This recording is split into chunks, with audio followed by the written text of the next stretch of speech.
In today's tech video, I'm going to show you guys how you can factory reset your GoPro Hero 12 Black.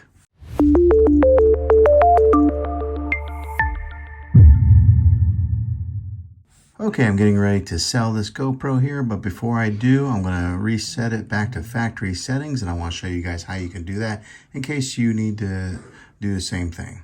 So the first thing you're going to want to do is swipe down from the top just like so, and then you're going to swipe over just like that. Now you're going to go to Preferences. You'll tap on Preferences, and then you're just going to scroll, keep scrolling until you see that option right there that says Reset.